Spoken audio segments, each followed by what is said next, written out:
Hey, stop what you're doing right now. Smash that like button and subscribe to this channel immediately. Do it now. You want to improve your English, right? Well, this is how you do it. Listen, learn, and succeed. Don't just watch. Participate. Like, subscribe. Let's go. Today, we're diving into the life of a woman who changed the world. A true titan of science, Marie Curie. Get ready to be inspired and to supercharge your English vocabulary. Picture this.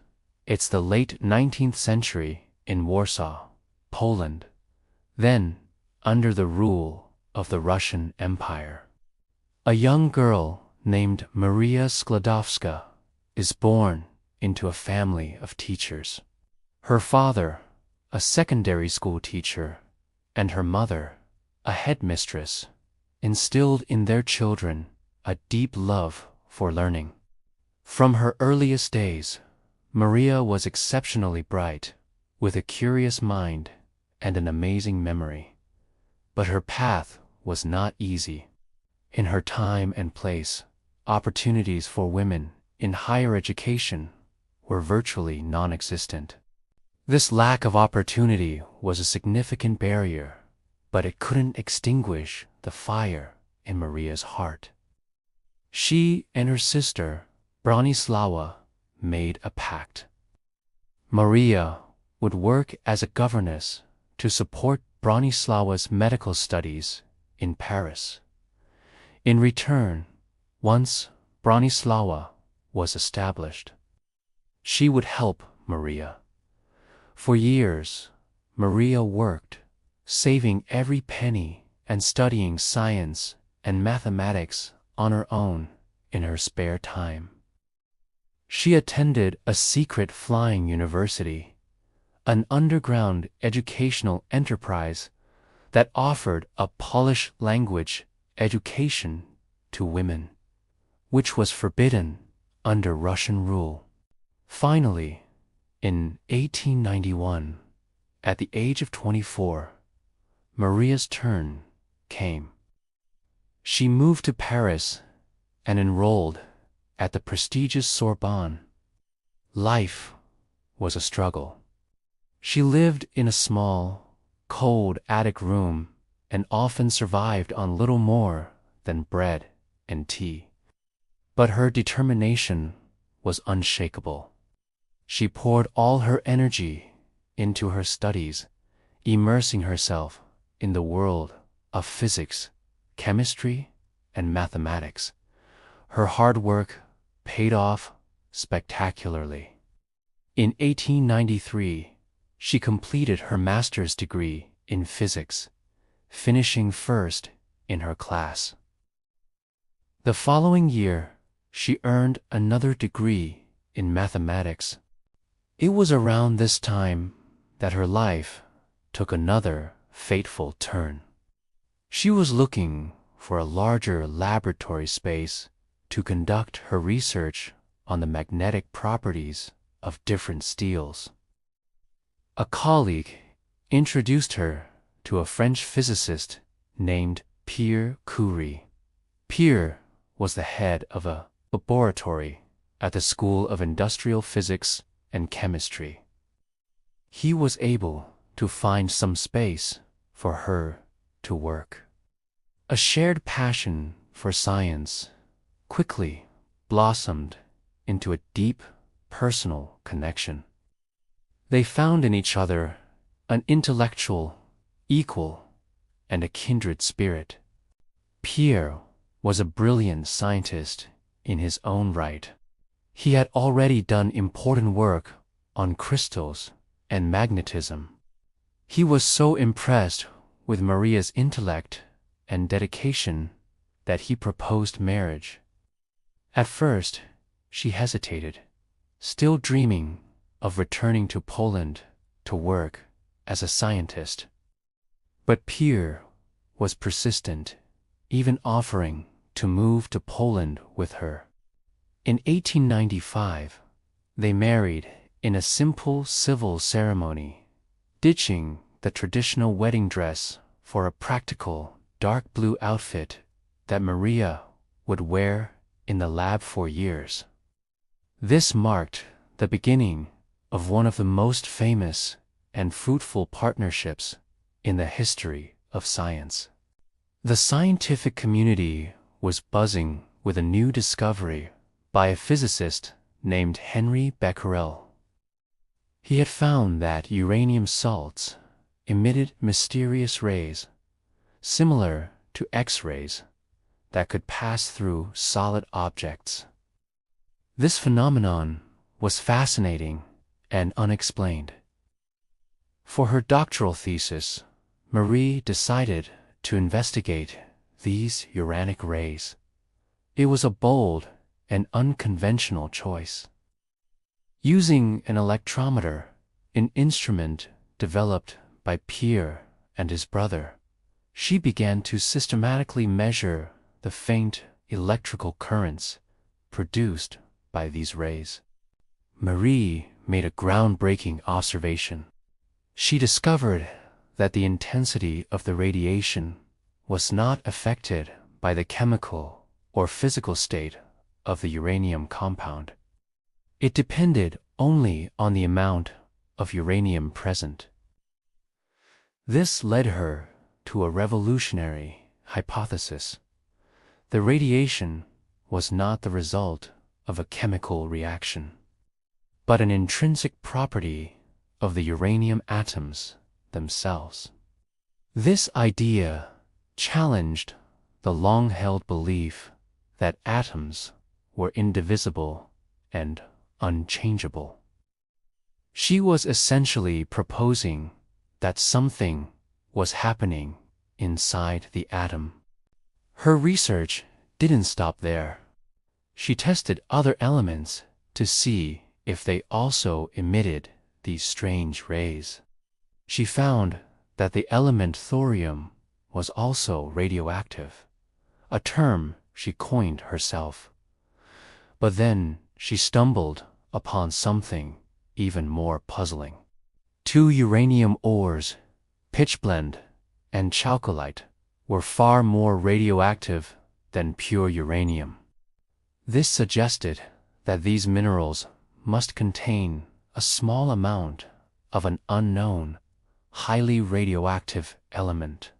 Pierre, intrigued by the profound implications of her work, set aside his own research to join her in this exciting quest. Their work was grueling. They obtained tons of pitchblende waste from a mining company and set up a makeshift laboratory in a drafty, leaky shed. It was physically demanding work. They spent hours stirring large vats of boiling chemicals, isolating tiny amounts of the substances they were looking for. Marie described it as the happiest time of her life, filled with the joy of discovery.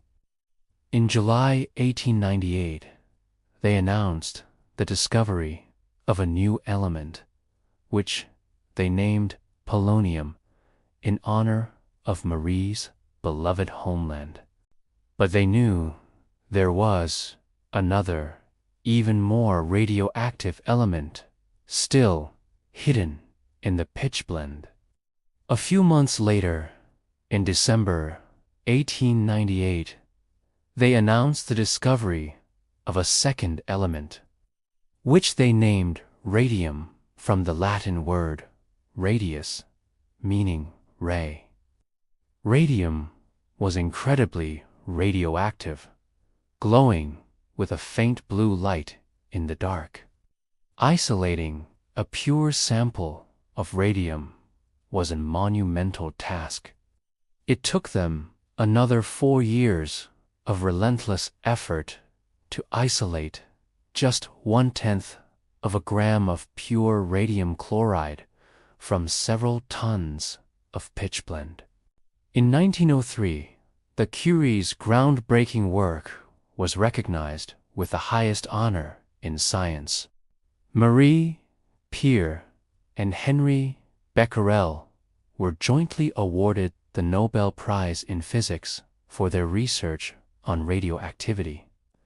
Marie Curie became the first woman ever to win a Nobel Prize. Initially, the nomination committee intended to honor only Curie and Becquerel, but Curie insisted that Marie's crucial contributions be recognized. This victory was a landmark achievement for women in science everywhere. Tragedy struck in 1906.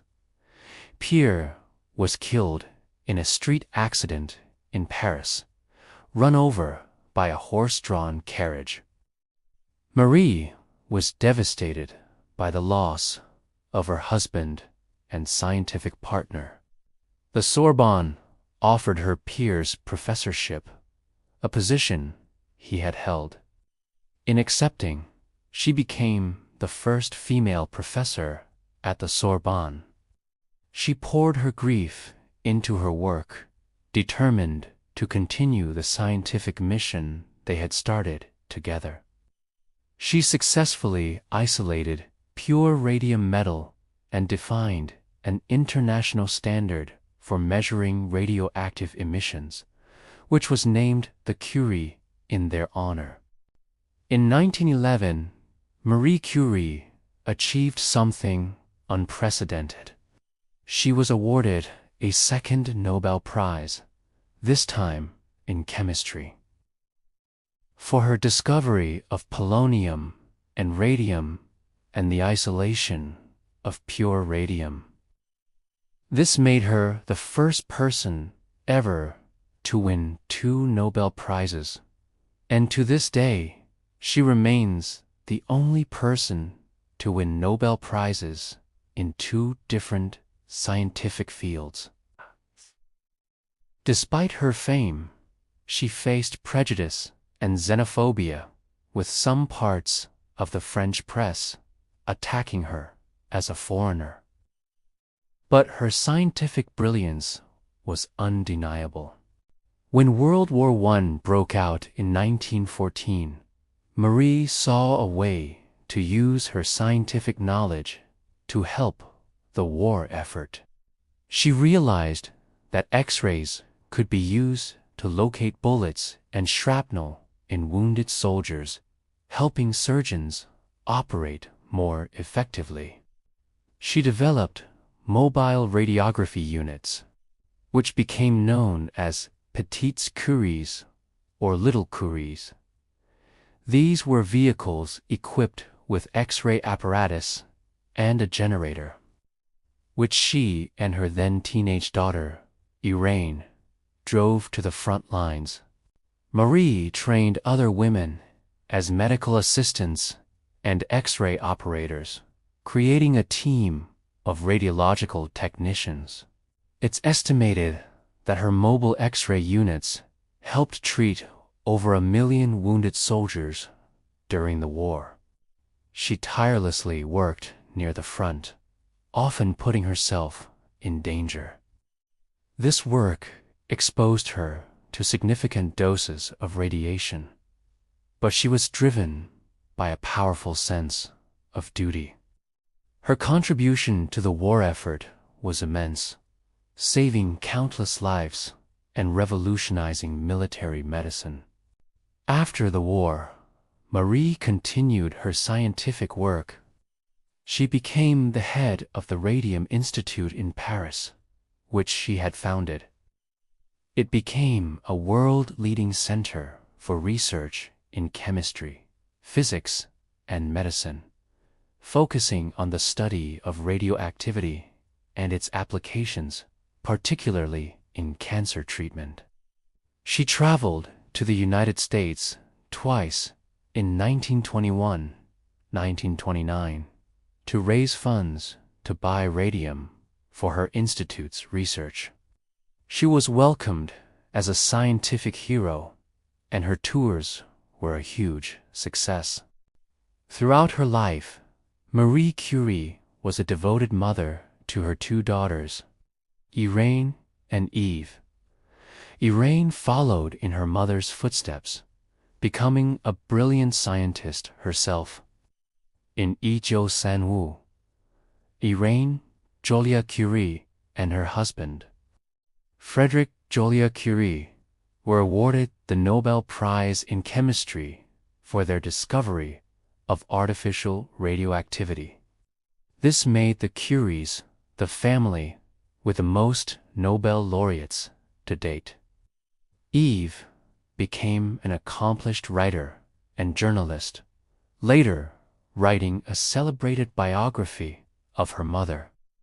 Years of working with radioactive materials without understanding the dangers took a heavy toll on Marie Curie's health. In the early days, she and Pierre would handle radioactive substances with their bare hands, and she would even carry test tubes of radium in her pocket because she loved their beautiful glow. The long-term effects of this exposure were devastating. She suffered from chronic illness and pain for much of her later life. On July 4, 1934, at the age of 66, Marie Curie died from aplastic anemia, a blood disease that is often caused by prolonged exposure to radiation. She was buried alongside her husband, Pierre. Her notebooks and papers from the 1890s are still so radioactive that they are stored in light-lined boxes, and anyone wishing to consult them must wear protective clothing. It's a stark reminder of the dangerous, uncharted territory she explored. Marie Curie's legacy is immense and multifaceted. She shattered barriers for women in science and education, proving that genius is not defined by gender.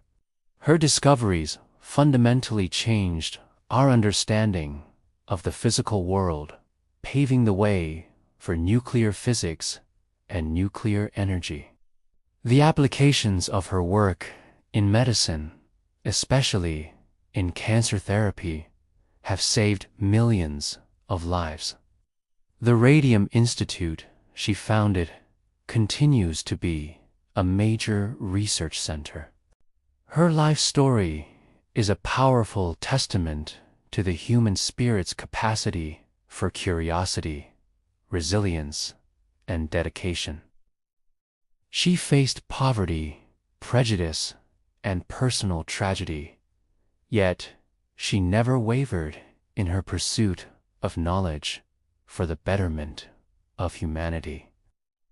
She remains an icon of scientific inquiry and an inspiration of scientists, dreamers, and anyone who dares to challenge the status quo.